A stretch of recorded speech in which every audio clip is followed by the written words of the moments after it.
Hello and welcome to the Feeling Good podcast. I am your host, Fabrice, and joining me here in the Murrieta studios is Dr. David Burns. Hi, David. Hi, Fabrice. Dr. David Burns has been a pioneer in the development of cognitive therapy, and he is the creator of the new team therapy. He is the author of Feeling Good, which has sold over 5 million copies in the United States and has been translated into over 20 languages. He is an emeritus adjunct clinical professor of psychiatry at the Stanford University School of Medicine. So today we are doing the second model of anxiety treatment, and that would be exposure model. So how does that work, David? Well, exposure, there's a lot of overlap between team CBT that we're talking about and various forms of spirituality and various deaths of the ego in recovery from depression or anxiety or relationship problems. There's 3 different deaths of the ego, and today we'll be talking about the death of the ego that's associated with recovery from anxiety disorders. So and I hope that you're going to tell us more about what you mean by the death of the ego. Right. Well, I'll give an example of it, and then before I talk about my own personal experiences with exposure, we can talk about it a bit more. A session on the death of the ego could be a whole podcast in and of itself because it's such an exciting topic. Well, I'll tell you what the 3 deaths of the ego are, actually, then maybe to get it started. In depression recovery is called the Great Death. Much depression is based on the idea that you have a self that isn't good enough, and so you're beating up on yourself because you're unloved, or someone criticized you, or you think you're not smart enough, or skillful enough, or talented enough, or you failed at something, and then you think that people are going to judge you, and that you have a self that's worthless or inferior. And in recovery from the depression is not the discovery that you are worthwhile and not worthless, but to rather to reject the whole notion completely that there could be something like a worthwhile or worthless human being. You give up the notion that you have a self. That's called the Great Death. In fact, Fabrice, you've made the expression from time to time, no self, no problem. That's right. It's true. But I'm sure that some people may feel a little bit puzzled by that. And it's like, well, of course I have a self. Right. And this podcast is probably not the one to go into that discussion. Right. As well as the methods for getting over this idea that you have a self. But yeah, we'll put a note of having a podcast on this idea of no self and what do we mean by that. I think that people might be interested in this. Yeah, but it's potentially liberating. Every religion has pretty much promoted this idea, although the symbolism used in different, and metaphors and stories in different religions vary, but the underlying concept is the same. And when you give up yourself, you actually realize that it was a cosmic joke, that you've lost nothing because there was really nothing there in the first place. We have specific skills and talents, but we don't have a self. And then when you give up yourself, you inherit the world. So it's a really pretty joyous thing, but hard to understand at first. Once you understand it, it's incredibly obvious and freeing and very, very joyous. Yeah. Now, in anxiety disorders, the death of the self involves surrendering to something that terrifies you, and if you go back to the Tibetan Book of the Dead, that's the Buddhist holy scriptures, and it says in there that after we die, we're going to wake up in a very dark place, and that out of the darkness, a monster will suddenly appear, and the monster is terrifying beyond your wildest imagination. It's all the things that you've been afraid of in all of your hundreds or thousands of previous lives, previous reincarnations, all embodied into one horrific monster, and it just total fear, total terror, total panic. And you have two choices. You can stay and surrender to this monster, or you can run and try to get away. Of course, virtually everyone flees to try to get away, and if you make that choice, you will get away, but then you'll find yourself in another horribly dark place. Yeah, there's no actual getting away from it in the end. Yes, absolutely. And then out of the darkness, a second monster will appear, and this one is slightly less terrifying than the first one, but it's still just unbelievably horrible. And it will be different for each person because we all fear different things: torture, or humiliation, or bankruptcy, or being alone and unloved, or judged or rejected, all those things, whatever is the worst for us. Yeah, homelessness, I hear a lot of people afraid of being homeless. Yeah, that's right. And so this is this fire-breathing, horrible monster dragon, and again, you can surrender to it or flee and try to get away. And virtually everyone is so terrified they run and try to get away from it, and if you do, you will succeed, but then you'll find yourself in the dark again. And out of the darkness, a third monster will appear, and then a fourth monster, and each monster is horrible, but just a little less horrible than the one before. And the number of monsters depends on the month when you die. So if you die in January, there's 31 days, so there will be a total of 31 monsters.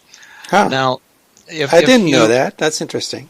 Yeah, and I don't know where they got the data to prove all of this, but it's just kind of mythology. Yeah, mythology is made up, but conveying something. It's symbolic. True. It's symbolic. Yeah, it's symbolic of a deep truth.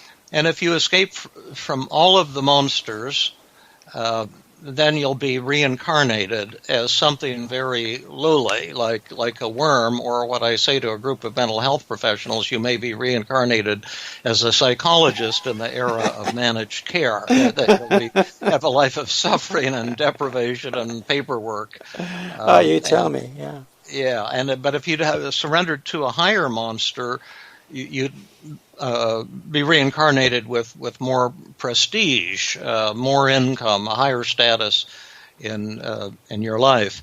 And then in the unlikely event that you would have surrendered to the first and worst monster of all, then two things would happen. The first thing that would happen is you would suddenly discover that the monster has no teeth, that it's a farce, it's a cosmic joke, and that you never had anything to be afraid of during all of your previous lifetimes when you were so worried and running away from all of these things that you were afraid of. And when you realize that, you'll burst into uncontrollable laughter and giggling. And the Buddhists have a name for that, and they call it laughing enlightenment. And you actually saw or heard about laughing enlightenment in our last podcast with Terry, when I had her do the jumping jacks and try to bring on a heart attack. Do you remember? That's right. I do remember. Yes, exactly. And she was confronting, and I had to push her hard to get her to do the jumping jacks because she was having a panic attack. She was convinced she was on the verge of death from a heart attack or a stroke or her windpipe closing off. When she did the jumping jacks, she suddenly discovered that she couldn't possibly be having a heart attack, and she broke into uncontrollable laughter, and that was her cure after 10 years of suffering. So that's what happens when you confront the thing that you fear the most. And then the second thing that happens is that you don't have to go through the life-death cycle anymore or be reincarnated anymore. Instead, you go to a kind of, enlightenment or Buddhist heaven. I think they call it nirvana or something. Yeah, right. Of that type. And so, although that's a spiritual metaphor, it's actually the first description in the literature of behavior therapy or exposure therapy. And the whole idea behind exposure therapy is encouraging the patient to confront his or her worst fear rather than running away. And the behaviorists, of course, as we talked about in an earlier podcast, believe that avoidance, running away from the thing you fear, is the cause of all anxiety, and that exposure is the only effective treatment. Now, we've emphasized and talked about the fact that exposure is only a part of effective treatment, and that we've got the cognitive techniques, the hidden emotion model we'll be talking about, the motivational model, other fabulous, powerful techniques. But exposure has to be a part of the treatment. Now, because, I've myself, growing up, struggled with, so many forms of anxiety, 15 or 18 so-called anxiety disorders that I've had, I know very well what it takes to defeat each of them, and so I've had to do a lot of exposure myself. And so I'll tell a little vignette about one of my own exposure. Oh yeah, that'd be great. Yes, thank you, David. But any questions or commentary before I tell that little story? One thing that I was thinking was, you were talking about facing the monsters, and facing the monsters invokes fear for me. And now you're talking about anxiety. Maybe you can see if there's a distinction or not between fear and anxiety. People wonder sometimes. Sure. The way I distinguish them, although there's probably a lot of ways to think about it, but that all of our emotions result from thoughts. Negative emotions result from negative thoughts.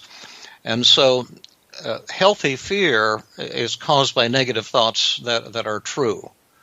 And so, like if you were walking around in Syria or in ISIS territory in Libya, in one of those cities, you might be afraid because of your thought that there are people here who hate Americans and who would like to kill me. And that's a true thought. It's not a distorted thought. And the fear that you would feel is not something we'd want to treat with Xanax or pills or psychotherapy. That fear is totally healthy and appropriate and will help to keep you vigilant and alert and alive. But all neurotic anxiety, or what the DSM calls anxiety disorders, like OCD, PTSD, phobias, agoraphobia, social anxiety, public speaking anxiety, on and on and on.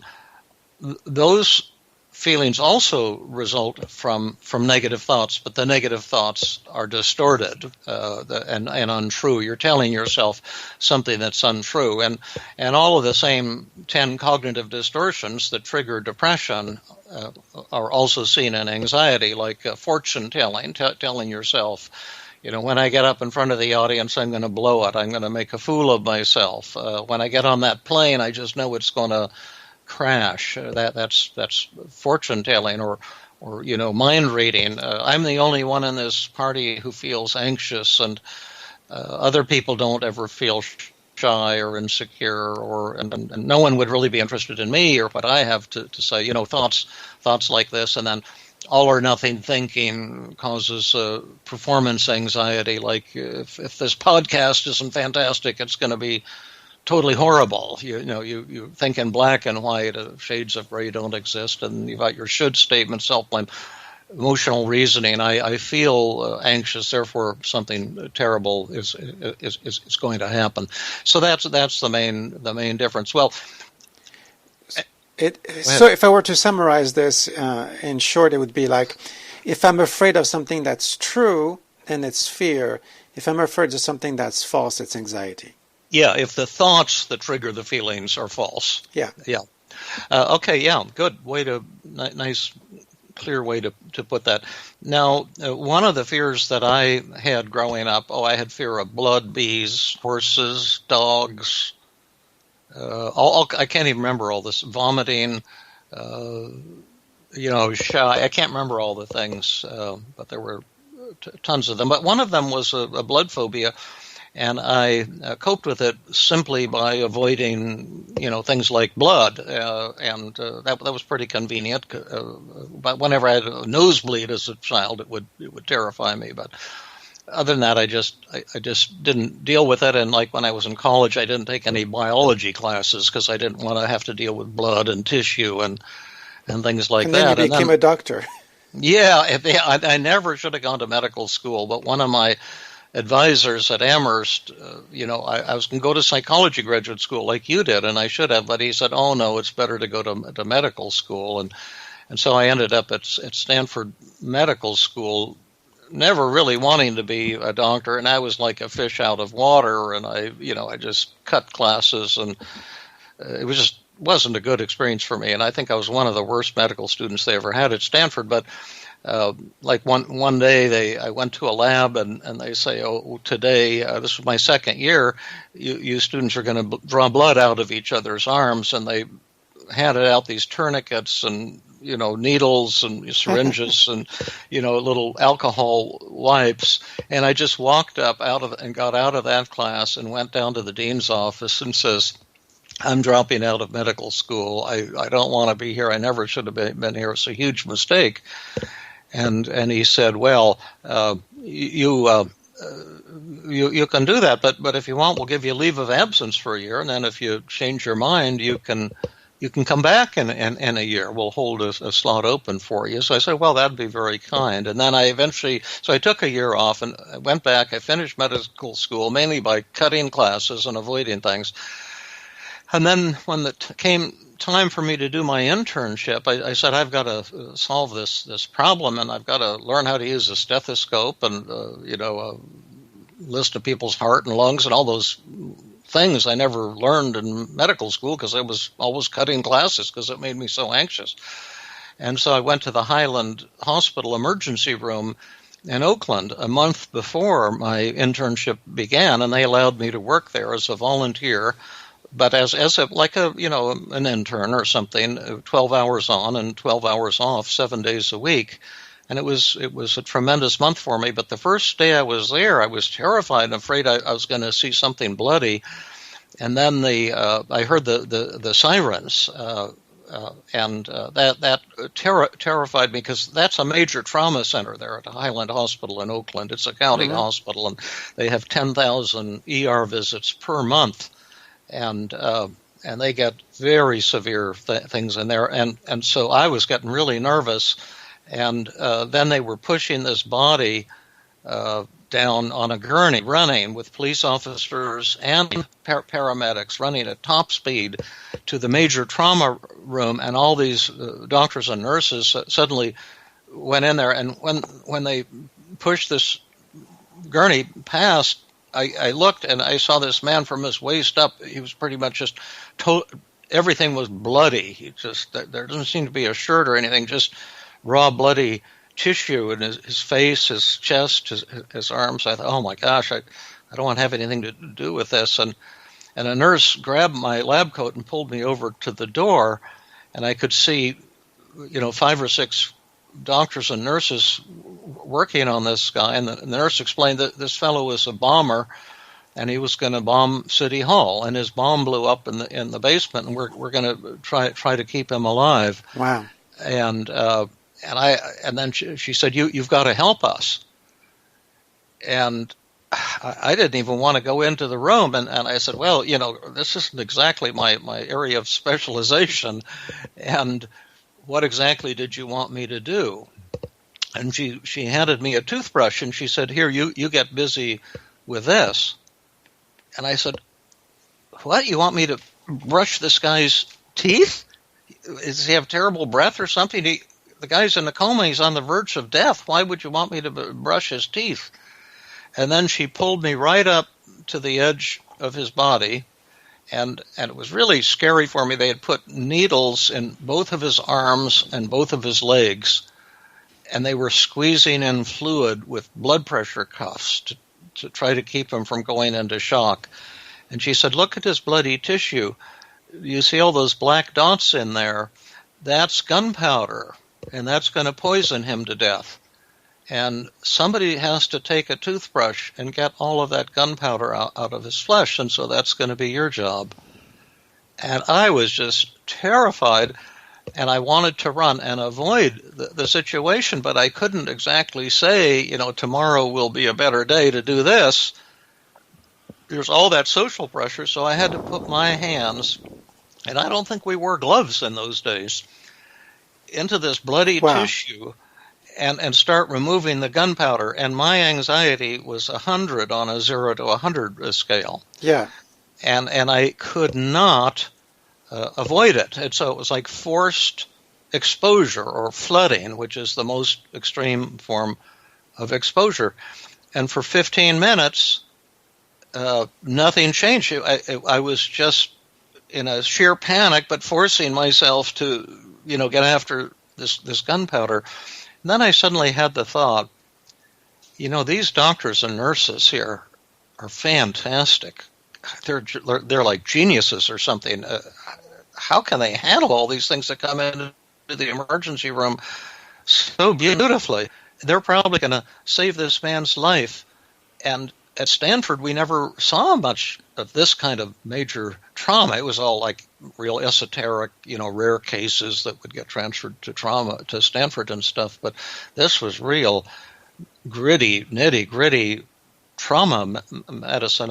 And I said, and I'm a small part of that team. And in the next month, I'm going to learn how to be a real doctor. And I couldn't believe it. And all my anxiety just went to zero. And that month at Highland was one of the best months of my life. And if I hadn't had a plan, an irreversible, determined plan to go into psychiatry, I think I would have been a trauma surgeon or an emergency room doctor. And the thing that had been so terrifying to me, my fear of blood, turned into something that not only wasn't terrifying, just the kind of work I absolutely loved. And I often talk about curing psychiatric problems, and some, cannot yet be cured, like schizophrenia and horrible things. And a lot of therapists hate the word cure because it promises too much, and after recovery, one has relapses, and you have to learn to manage those, which is not that hard.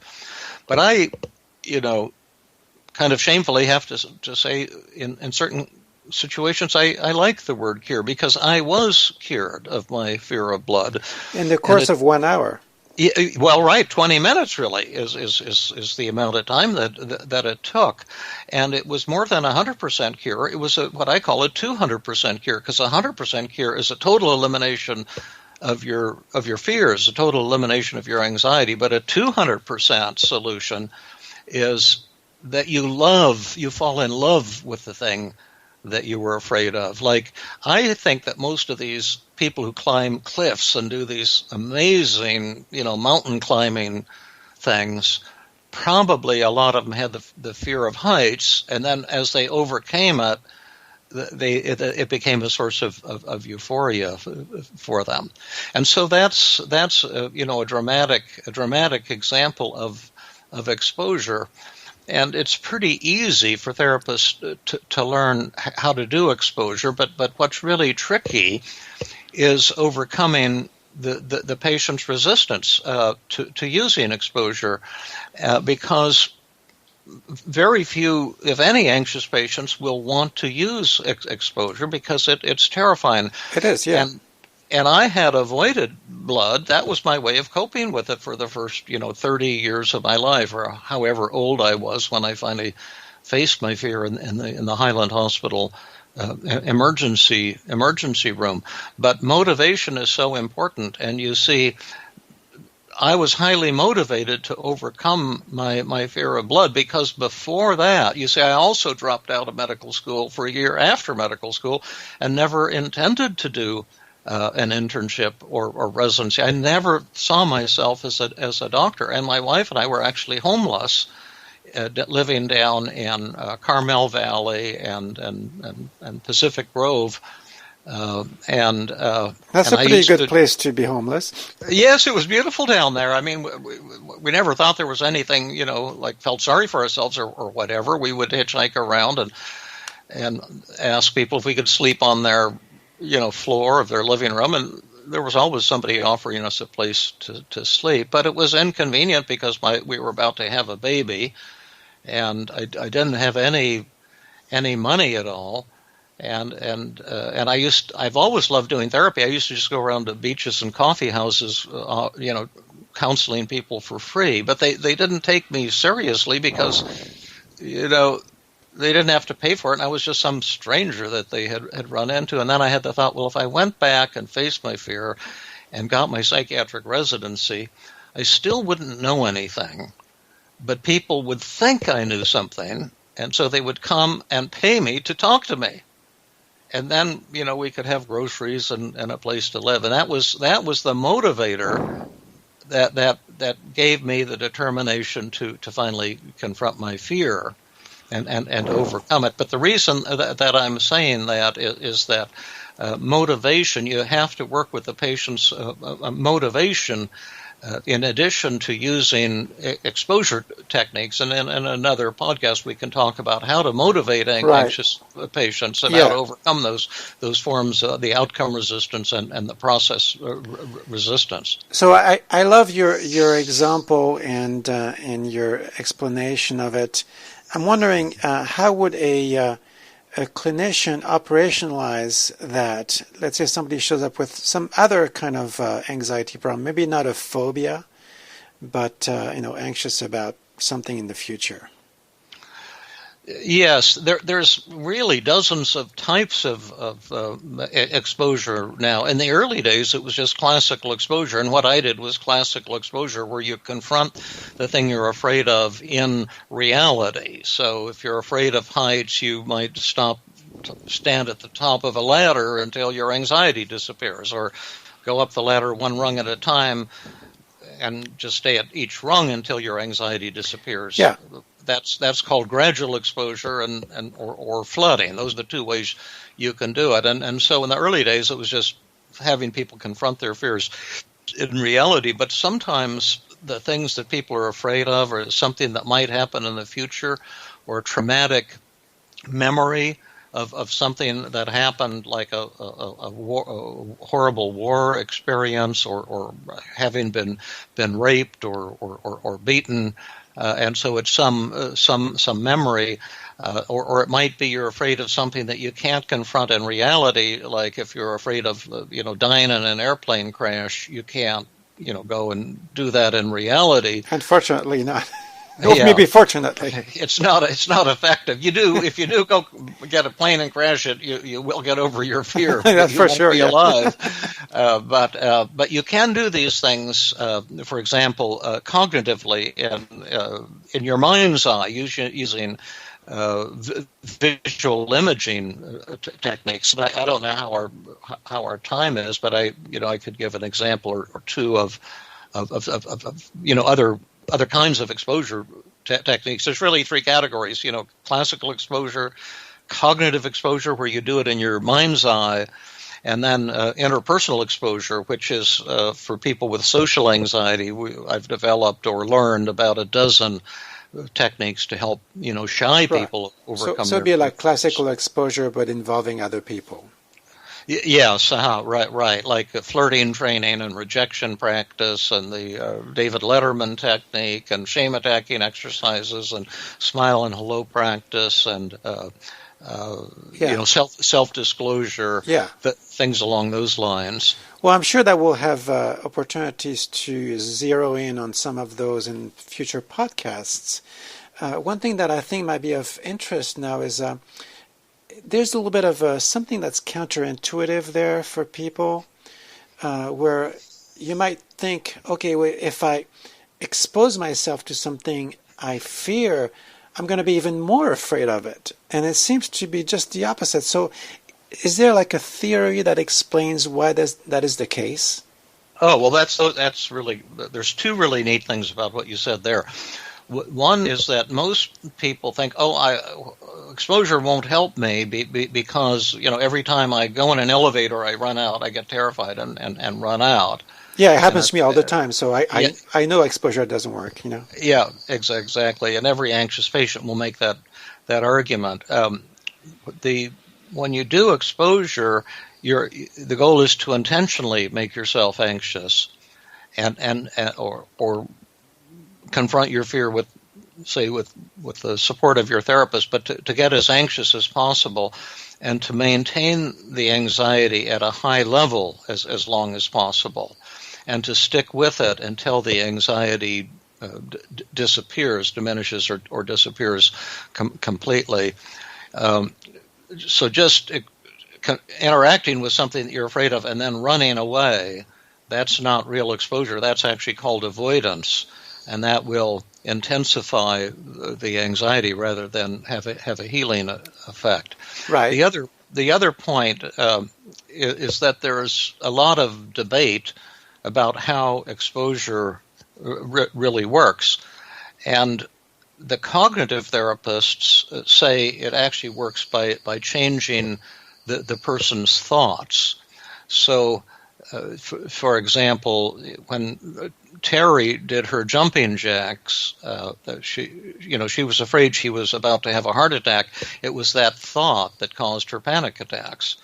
Once she started doing an intensive aerobic exercise, running in place and jumping jacks at the height of a panic attack, that I pushed her to do this, she discovered after 2 or 3 minutes of this that she wasn't going to have a heart attack, and that the thought, I'm about to die, was a false thought. And at that very instant, the anxiety disappears. And so the cognitive therapists argue that it's the learning that happens that makes exposure effective. Another example of it was a woman I treated at a workshop in Denver who had had 20 years of psychoanalysis for an elevator phobia, and the treatment had not been effective. And after the workshop, I was packing up my overheads, the early days before we had PowerPoints that could be projected,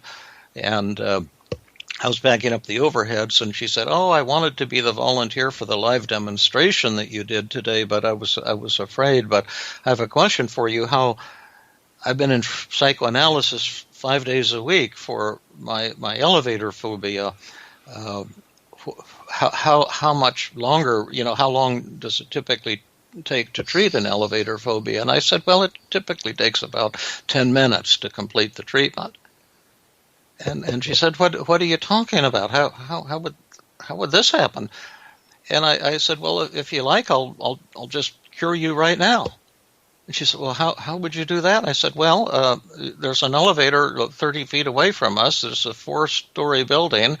You just get on that elevator and go up and down until you're not afraid anymore, and I'll just wait for you here while I'm packing up my stuff, and then, in 10 minutes or so you can, come on back." And then she said, "Oh, I couldn't possibly do that. That would be too terrifying. You have to come with me on the elevator." And I said, no, it won't work then, because you won't be afraid. You've got to confront your fear, and you have to freak out to get cured. And if I'm with you, you won't freak out. And she says, "Oh, yes, I promise to freak out if you're with me." And I said, "Okay, well, then I'll go with you. But what are the thoughts that make you afraid?" And she said, "Well, number one, I believe the walls will close in and crush us.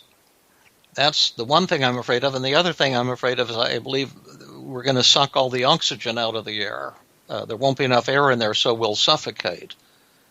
And I said, "Okay, so let's now do an experiment." I said, let's just get onto this elevator and test those two beliefs, that the walls are going to close in and that the air is going to disappear. So we got in, and went from the first to the second floor. And I said, how anxious are you? And she said, I'm 80%. I said, well, you promised me you'd freak out, and 80% is not enough. I want you to go at least to 95% or higher. Now, by the way, what I'm doing here is paradoxical. Many therapists try to control anxiety. To me, that's never effective. And I teach patients to freak out. I never tell them to try to control the anxiety or any other emotion for that matter. And I said, but here's one way we can freak out. Put your hands on the walls here. I think I can feel them closing in. Put your hand on them and see if you can feel that. And she said, gosh, I can't. They don't seem to be moving. And I said, oh gosh, I'm afraid you're right. But the oxygen is going out of the air. Can you feel that we're on the verge of suffocating? Now the elevator was up to about going from up to toward the third floor, and she took a deep breath. She says, there seems to be plenty of air in here, and then at this point it went to 4, and the doors went open, and she says, Dr. Mertz, I've got some bad news for you. I said, what's that? She said, my anxiety is zero. It's just totally disappeared. I said, well, I'm really very, very disappointed. You promised me to freak out. I tell you what I want you to do is I'm going to stand here on the 4th floor in this lobby area, and you go back into the elevator and take it alone. Go all the way down to the 1st floor and all the way up to here, and try to freak out. Try as hard as you can to freak out. And so she did that, and then I could see the lights. I go down to 1 and back up to 4, and she opened the door and she says, Dr. Burns, I am deeply apologetic, but I couldn't generate any anxiety at all. I'm totally cured. I have no fear of elevators. And I said, well, gee, that's pretty good. I told you I could cure you in 10 minutes. It only took 8 minutes. But congratulations, because what you did was very courageous and kind of mind-blowing. Yeah, I love that about phobias, that they're so curable, and people can be in such misery for so long. And it's really so easy to do. Well, it's so not easy, but short. Yeah. Yes. Yeah. Madden. What's his name? There's a fantastic former coach of the Oakland Raiders, and he's on national TV all the time, and on radio too. A really neat guy and a football commentator. But I think he has a fear of airplanes, and he has to go all over around the United States doing commentaries on NFL, professional football games, and so he has this very elaborate, moving van type of thing that's fixed up like a beautiful house inside, and he spends, tons of time on the road because that fear, I guess, in his case, is so intense, and perhaps because, he isn't motivated. He's happy, just as I had been happy with my blood phobia until I developed a tremendous desire and motivation to get over it. Well, I think that really covers the model of exposure for anxiety problems. So I want to thank you for this explanation and demonstration. And I think Fantastic. that we're going to be talking next time about the hidden emotions, is that right? Oh, yeah, that is a cool model, too. And then in the future, we've got so many wonderful things to do on these podcasts and so much fun talking to you and working with you. But then we can come back, if you like, and talk about more of these cool cognitive exposure techniques and interpersonal exposure techniques. As any listeners or therapists who have patients with anxiety, I think would get a big kick out of hearing about all of these very innovative, new kinds of exposure that can be so powerfully healing to people.